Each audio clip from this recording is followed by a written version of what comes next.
محترم بھائیوں، امن خلق یہ 20واں پارہ ہے۔ اس پارے کے اندر جو باتیں ہیں، چند باتیں آج ہم معلوم کریں گے۔ اس پارے کی شروعات میں اللہ رب العالمین نے یہ بتلایا، ہم عام طور پر مجبور کس کو کہتے ہیں؟ جس کے پاس کوئی پاور نہ ہو، اختیار نہ ہو، کچھ کرنے کی طاقت نہ ہو، اس کو ہم مجبور کہتے ہیں۔ ایسا مجبور آدمی جو کچھ نہیں کر سکتا، چاہے وہ بیماری کی وجہ سے مجبور ہو گیا ہو یا حالات کا مارا ہوا مجبور ہو گیا ہو، تو وہ دنیا کے اندر اس کا کوئی اعتبار نہیں رہتا۔ اللہ رب العالمین فرماتا ہے وہ مجبور آدمی بھی ہمارے سامنے آ کر گڑ گڑا کر کے دعا مانگتا ہے، اس مجبور کو اٹھا کر کھڑا کرنا ہماری ذمہ داری ہے۔ اس مجبور کو بھی معاشرے کے اندر ایک نمونہ بنا کر کے، معاشرے کے اندر ایک طاقتور انسان بنانا یہ ہماری ذمہ داری ہے۔ وہ مجھے پکارتا ہے تو میں ہی اس کا جواب دیتا ہوں، اس کی مجبوری کو دور کرتا ہوں، بے بسی کو دور کرتا ہوں، اس کو خوشحالی نصیب فرماتا ہوں۔ یہ پروردگار کی قدرت ہے۔ انسان کیا ہے؟ آج لوگ چڑھتی سورج کی پوجا کرتے ہیں۔ آپ بڑے ہیں تو پھر آپ کے پیچھے پھریں گے، آپ تھوڑا کمزور ہے تو آپ کو چھوڑ دیں گے۔ یہ انسان کی حقیقت ہے۔ لیکن پروردگار کیا ہے ہمارا؟ جو مجبور ہوتا ہے اس کو اللہ سہارا دیتا ہے اور اس کو اللہ تعالیٰ مضبوط کرتا ہے۔ فرمایا اَمَّن يُجِيبُ الْمُضْطَرَّ إِذَا دَعَاهُ وَيَكْشِفُ السُّوءَ وَيَجْعَلُكُمْ خُلَفَاءَ الْأَرْضِ أَإِلَٰهٌ مَّعَ اللَّهِ قَلِيلًا مَّا تَذَكَّرُونَ؟ کون ہے مجبور اور بے کس کی دعاؤں کو سنتا ہے جب وہ پکارے؟ کون ہے؟ اللہ ہی تو ہے جو مجبور اور بے کس آدمی اللہ کو پکارتا ہے، اللہ تبارک و تعالیٰ اس کی دعا کو قبول کرتا ہے، اس کی برائی کو دور کرتا ہے اور اس کو زمین کا خلیفہ بناتا ہے، بہت کچھ نوازتا ہے اس کو۔ یہ اللہ تعالیٰ کی قدرت ہے۔ ایسے پروردگار کو چھوڑ کر کے جانے والا بڑا بد نصیب ہے، بلکہ دینے والے پروردگار، دنیا اور آخرت میں ہمارا خیال رکھنے والا پروردگار، اس کی عبادت محبت سے، شوق سے، دلچسپی سے ہم کو کرنا چاہیے۔ یہ بات اللہ رب العالمین نے بیان فرمائی۔ اس کے بعد اس بارے میں فرعون اور حضرت موسیٰ علیہ السلام کا تفصیلی واقعہ ذکر ہوا۔ کیسے بچوں کو قتل کر رہا تھا، کیونکہ ڈر تھا کہ بنی اسرائیل میں ایک بچہ پیدا ہونے والا ہے، اس بچے کی وجہ سے اس کی سلطنت چلی جائے گی، پیشن گوئی ہو گئی تھی۔ تب جتنے بچے پیدا ہوتے تھے سب کو قتل کرتا تھا فرعون۔ ایسے دور میں حضرت موسیٰ علیہ السلام پیدا ہوئے، ماں کو بہت تکلیف ہوئی، پریشانی ہوئی۔ اللہ نے فرشتہ بھیج کر موسیٰ کی ماں کو تسلی دیا کہ تم ڈرو نہیں، تمہارے بچے کی حفاظت کرنا ہمارے ذمہ ہے، تم بچے کو پالو۔ جب بھی فرعون کے جاسوسوں کا ڈر تمہیں لگے، جاسوس لگا کے رکھا تھا، جاسوسوں کا ڈر تمہیں لگے تو بچے کو کیا کرو، تابوت میں رکھ کر کے تم دریا میں چھوڑ دو۔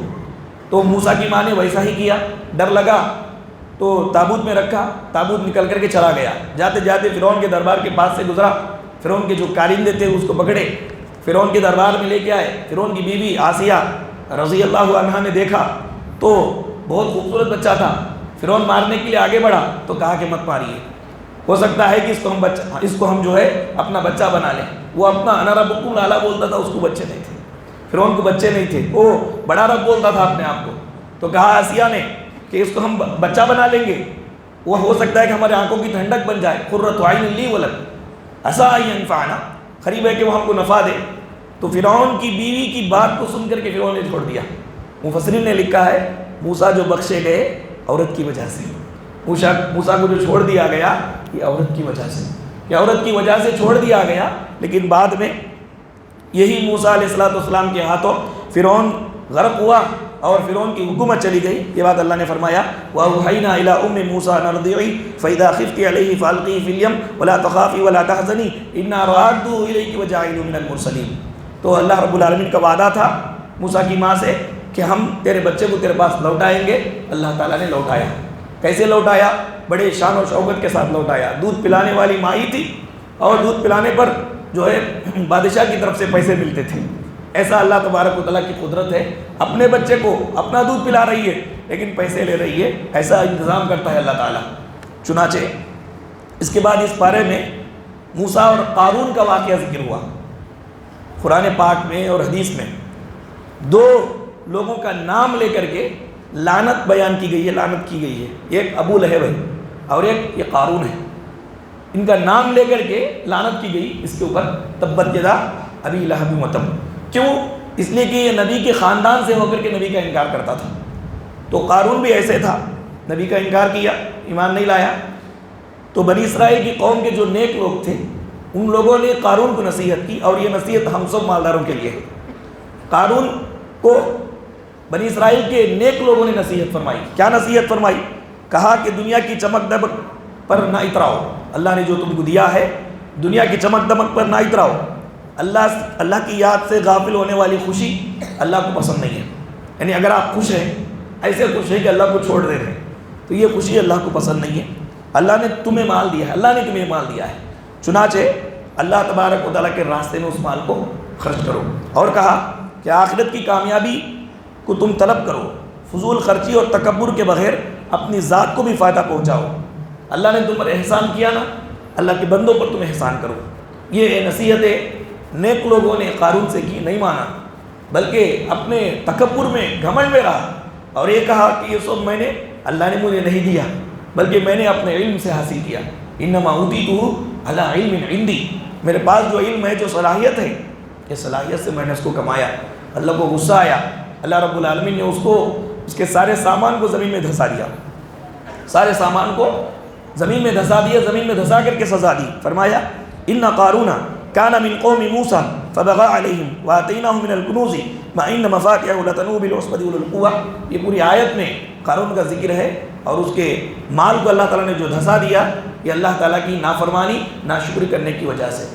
ہمارے پاس جان ہے، اللہ کی دی ہوئی ہے، صحت ہے، اللہ کی دی ہوئی ہے، مال و دولت ہے، اللہ کا دیا ہوا ہے، ہر چیز اللہ کی دی ہوئی ہے۔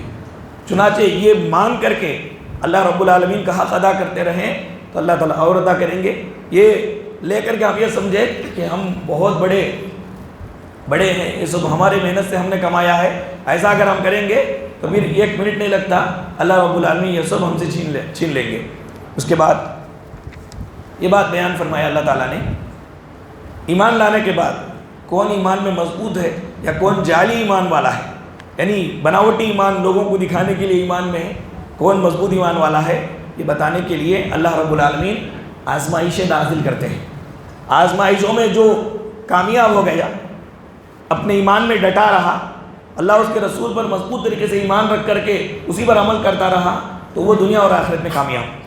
جو پھسل گیا، یہ اللہ تعالیٰ آزمانے کے لیے اس طرح آزمائشیں نازل کرتا ہے۔ فرمایا الف لام میم احسب الناس ان یترکوا ان یقولوا آمنا وهم لا یفتنون وَلَقَدْ فَتَنَّا الَّذِينَ مِن قَبْلِهِمْ فَلَيَعْلَمَنَّ الَّذِينَ صَدَقُوا وَلَيَعْلَمَنَّ الْكَاذِبِينَ کہ کیا لوگ سمجھ لیے ہیں کہ ایمان لائے ہیں بول کر کے بولنے کے بعد ان کو چھوڑ دیا جائے گا، ان کو ان کے گھر کے اعتبار سے، ان کے جان کے اعتبار سے، ان کے مال کے اعتبار سے آزمایا جائے گا، اللہ چھین کر کے آزمائے گا، الگ الگ آزمائشوں میں ڈال کر کے ان کو آزمائے گا۔ یہ دیکھنا چاہتا ہے اللہ کہ ایمان لایا بول کر کے بولنے میں کون سچا ہے کون جھوٹا ہے۔ جھوٹا کون ہے؟ آزمائشوں میں کھسک جائے وہ جھوٹا ہے، سچا کون ہے؟ ساری آزمائشوں میں کھڑا رہے، ایمان پر ثابت قدم رہے، نیک عمل پر ثابت قدم رہے، وہ کھڑا ہے۔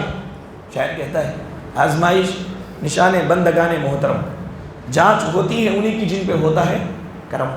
اللہ کا کرم جن کے اوپر ہوتا اللہ تعالیٰ انہی کو آزماتے۔ انبیاء کو اللہ نے آزمایا، سب سے بڑی بڑی سخت تکلیفیں ان کو ملی کیونکہ اللہ ان سے پیار کرتا تھا۔ جب بھی آزمائش آئے، پریشانی آئے تو شیطان ہمارے رب سے ہم کو بدگمان کرتا ہے، کیا کہتا ہے؟ اتنے لوگوں کو چھوڑ کر کے وہ بیماری مجھے چاہیے، دیکھو اتنے لوگوں کو چھوڑ کر کے ہمارے ہی گھر سے یہ فوت ہونا تھا، انتقال ہونا تھا۔ کتنے لوگ ہیں بڑے بڑے عمر کے بھی باقی ہیں، لیکن چھوٹی عمر میں والد نہیں ہے، والدہ نہیں ہے، چھوٹی عمر میں فلاں نہیں ہے، یہ بدگمانی پیدا کرتا ہے شیطان۔ اللہ رب العالمین آزماتے ہیں، جتنا ایمان مضبوط رہتا ہے آزمائش اتنی سخت رہتی ہے، لیکن وہ آزمائش کے حساب سے اس کو ثواب اور بدلہ بھی اتنا سخت رہتا ہے۔ اس بات کو ہمیں غور کرنا چاہیے۔ اس کے بعد کہا اماں بابا کی بات ماننا ضروری ہے، والدین کی اطاعت ضروری ہے، لیکن یہی والدین اگر شرک کرنے کا حکم دیں تو ہم نہیں مانیں گے۔ ایک صحابی ہیں حضرت سعد بن ابی وقاص رضی اللہ تعالیٰ عنہ، ایمان لے آئے، ان کی ماں نے قسم کھا لیا، کہا کہ میں نہ کھاؤں گی نہ پیوں گی اس وقت تک جب تک کہ تم محمد کے دین کو انکار کر دے یا میں مر جاؤں۔ مرنے تک میں کھاؤں گی بھی نہیں پیوں گی بھی نہیں، اسی وقت میں کھاؤں گی جب تم محمد کے دین کو چھوڑ دو گے۔ تو یہ کیا کرتے تھے؟ ماں ایسا کرو نہ کو، ایسا کرو نہ کو، منہ کھول کھول کر کے ڈالتے تھے جا کے۔ اللہ رب العالمین نے آیت کریمہ نازل فرمائی وَوَصَّيْنَا الْإِنسَانَ بِوَالِدَيْهِ حُسْنًا وَإِنْ جَاهَدَاكَ لِتُشْرِكَ بِي مَا لَيْسَ لَكَ بِهِ عِلْمٌ فَلَا تُطِعْهُمَا إِلَيَّ مَرْجِعُكُمْ فَأُنَبِّئُكُم بِمَا كُنتُمْ تَعْمَلُونَ۔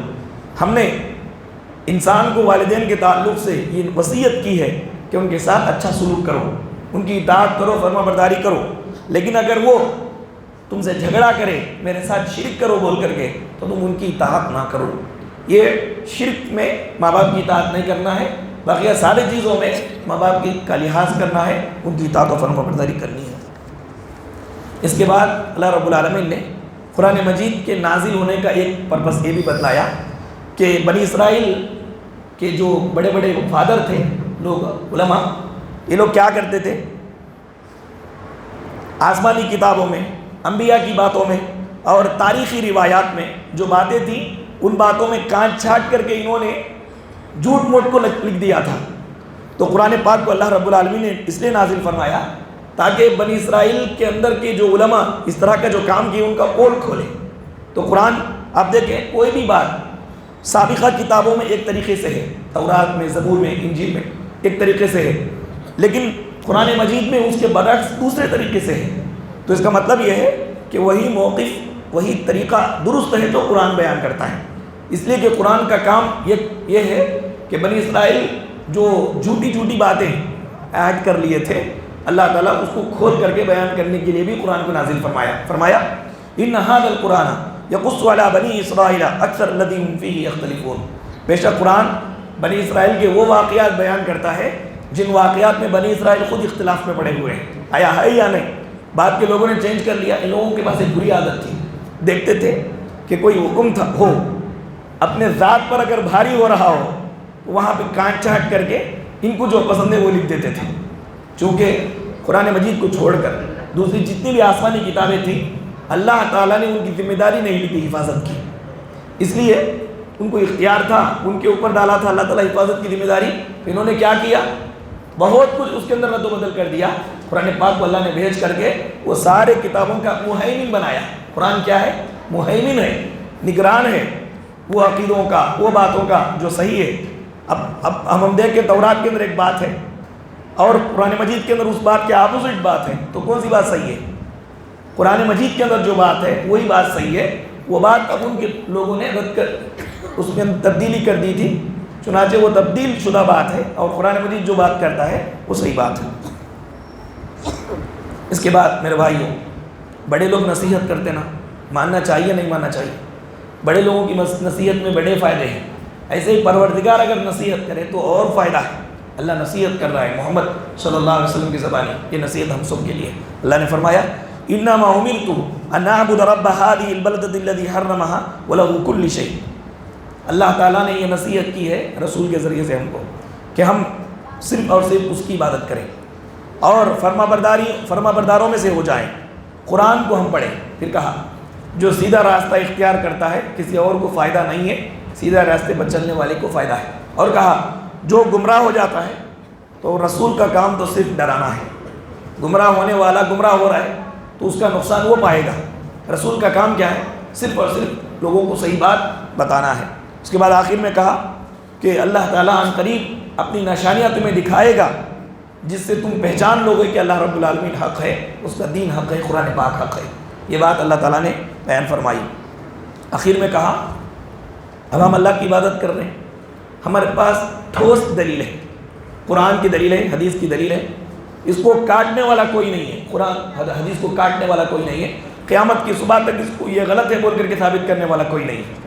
لیکن مشرکین اپنے معبودوں کی جو عبادت کرتے تھے تو ان کے پاس جو دلیل ہے وہ دلیل کی حیثیت کیا ہے؟ ہمارے پاس جو دلیل ہے مضبوط ہے قیامت کی صبح تک کے لیے، لیکن مشرکین کے پاس جو دلیل ہے وہ دلیل کی مثال اللہ نے بیان فرمائی، وہ دلیل اتنی کمزور ہے جتنا مکڑی کا جالا کمزور ہوتا ہے۔ مکڑی کا جالا کتنا کمزور ہے ان کی دلیل اتنی کمزور ہے۔ وہ جو بھی بولیں گے وہ کوئی مضبوط پروف اور بیس کی بات نہیں ہوگی، بیس لیس بات ہوگی، اس کا کوئی اتھینٹک اور کوئی بنیاد نہیں ہے۔ بس ان سے انہوں نے سنا ایسا وہ کرتے تھے بس یہ کرنے لگے، اس طرح کی ان کی باتیں ہوتی ہیں۔ فرمایا مثل الذین اتخذوا من دون اللہ اولیاء کمثل العنکبوت اتخذت بیتا ان اوہن البیوت لبیت العنکبوت۔ جو لوگ اللہ کے سوا دوسروں کو پکارتے ہیں، دوسروں کی عبادت کرتے ہیں، چاہے دیوی دیوتا یا اسی طرح سے کوئی بھی کسی بھی چیز کی عبادت کرتے ہیں، تو ان کی مثال مکڑی کے جالے کی جیسی ہے، مکڑی کی جیسی ہے جس نے مکڑی کا جالا بنایا۔ ان اوہن البیوت لبیت العنکبوت، سب سے کمزور گھر مکڑی کا گھر ہے. دیکھیں ایک انگلی رکھ کر کے آپ اس کو توڑے آسانی سے ٹوٹ جائے گا. تو نظر آنے میں بھی مکڑی کا جو گھر ہے کمزور ہے, اور باطنی اعتبار سے بھی مکڑی کا گھر بڑا کمزور گھر ہے. کیسے؟ مکڑی آپ دیکھیں, مکڑی کے جالے میں مکڑی ایک ہی رہتی ہے. مکڑی جب بچے پیدا کرتی ہے تو بچے ماں کو کھا جاتے ہیں. گھر کا نظام بھی صحیح نہیں ہے. جس طرح اس گھر کو ہم گھر نہیں بولتے جس گھر میں بیوی شوہر سے لڑتی ہو, بیٹے باپ سے لڑتے ہو, باپ بیٹوں کو مارتا ہو, ماں باپ کو مارتی ہو, اس طرح گھر میں لڑائی چل رہی ہو, وہ گھر سکون والا گھر ہے؟ اس کو ہم گھر کہیں گے؟ یہ ویرانیاں ہیں. تو یہ مکڑی کا گھر ایسے ہی ہے کہ مکڑی جیسے ہی وہ بچے پیدا کرتی ہے, بچے تھوڑے بڑے ہو کر کے ماں کو کھا جاتے ہیں. اور یہ مکڑی جو ہے اپنی جو نر مکڑا ہے اور نر مکڑے کو مار دیتی ہے. نر مکڑے کو مارتی ہے مکڑی اور بچے مکڑی کو کھا جاتے ہیں. اس طرح پورے گھر کا نظام درہم برہم ہو جاتا ہے. تو معنوی اعتبار سے بھی مکڑی کا گھر کمزور ہے, اور نظر آنے والے اعتبار سے بھی مکڑی کا گھر کمزور ہے. مشرکین عبادت کرتے ہیں نا, جو دلیلیں دیتے ہیں وہ دلیلیں ان کی ایسے ہی کمزور ہے. کوئی ٹھوس اور مضبوط دلیل نہیں ہے. جو ایک اللہ کی عبادت کرتا ہے اس کے پاس مضبوط دلیل ہے, اور قیامت کی صبح تک وہ دلیل اس کی کام آنے والی ہے. یہ بات اللہ رب العالمین نے بیان فرمائی. آخر میں کہا آپ کسی کو حق بات بولے اور وہ نہیں سنا, اللہ رب العالمین نے اس کے بارے میں کہا کہ وہ بوڑھا ہے. جس طرح بوڑھے کو سمجھ بھی نہیں آتا, سنائی نہیں دیتا, ایسے حق بات کو سن کر کے سمجھ کر کے عمل نہ کرنے والا اللہ کے نزدیک بوڑھا ہے. اور کہا کہ بوڑھے سے بھی بڑھ کر کے وہ مردہ ہے.